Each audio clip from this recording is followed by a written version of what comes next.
Alright guys, welcome back. Again, I just wanted to clarify the definition of logical fallacies before I get started. And to put it simply, a logical fallacy is an invalid or unreasonable argument. And this series is going to be covering almost all the different kinds of fallacies. So let's start off at the top of the list. This is a very basic fallacy in which pretty simplistic assumptions are made in order to validate the conclusion. Let me give you an example. A. All men are idiots. B. Al is a man. Conclusion. If A, then B. So Al is an idiot. And a lot of you are probably going, I don't see the problem with the logic here. And you're right, deductively. Because deductively, this conclusion is completely valid. But that's not how logic and reason work. The way that logic works is that all of the premises must be proven to be true before arriving at a conclusion. So by default, we must resort to inductive reasoning before finalizing our conclusion.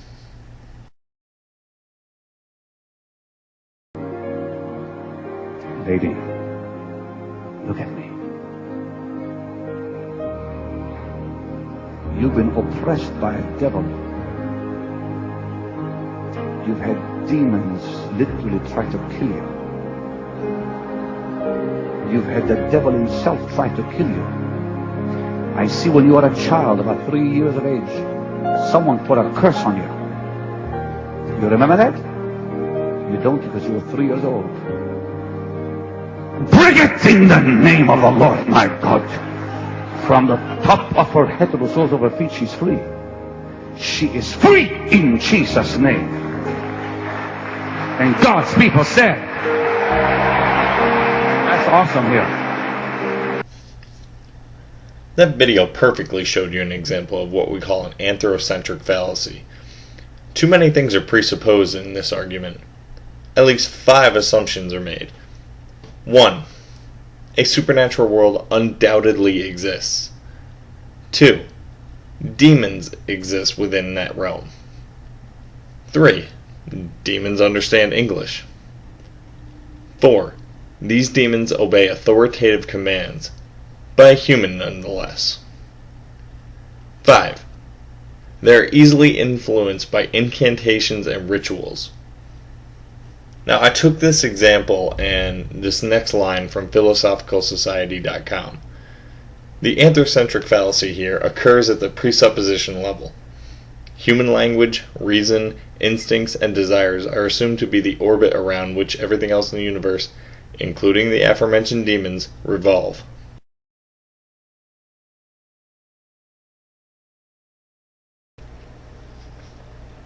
This fallacy is performed when a person who has little to no authority in the field of study they're criticizing, but may be a specialist in an unrelated field. This would be like going to a pastor, who may have a degree in theology but not a degree in biology, for information on the evidences of evolution. Case in point, Ted Haggard. We fully embrace the scientific method as American evangelicals. No you don't, Ted, because asking questions, which is a first step in the scientific method, shows a lack of faith, and that is extremely frowned upon in the religion.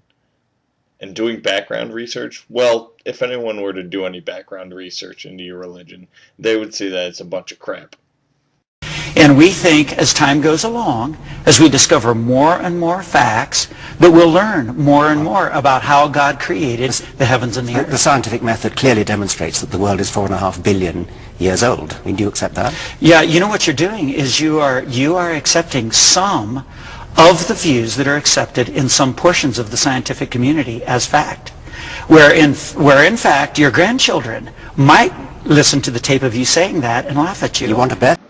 Well, actually, Ted, maybe you should go to a space center or have a discussion with an astrophysicist before you make such a claim. Sometimes it's hard for a human being to study the ear or study the eye and think that happened by accident. I beg your pardon, did you say by accident? Yeah. What do you mean by accident? That the eye just formed itself somehow. And who says it did? Well, some evolutionists say it. And there you go again, Ted. The scientific principle of natural selection is by definition a non-random process. This fallacy occurs when someone threatens you with certain consequences just to make their point. Let me give you a personal example. I was having a conversation, a religious debate, if you will, with someone, and at the end of it, they were like, well, I guess we'll see when we're dead, won't we? Which perfectly fit the definition of argumentum ad baculum, because they were threatening me that if I don't believe in things without evidence, if I don't put aside my critical thinking the way they do, that bad things are going to happen to me.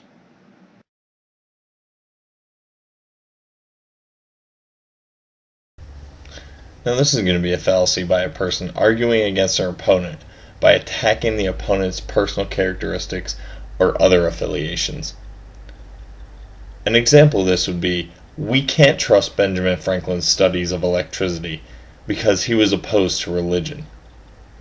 And yes, everyone, Benjamin Franklin, Thomas Jefferson, and John Adams, amongst many, many other founding fathers, were adamantly opposed to religion. And please, don't give me the whole "in God we trust" bullshit, alright? It didn't appear on our money until 1957, and "one nation under God" wasn't added to the Pledge of Allegiance until 1954.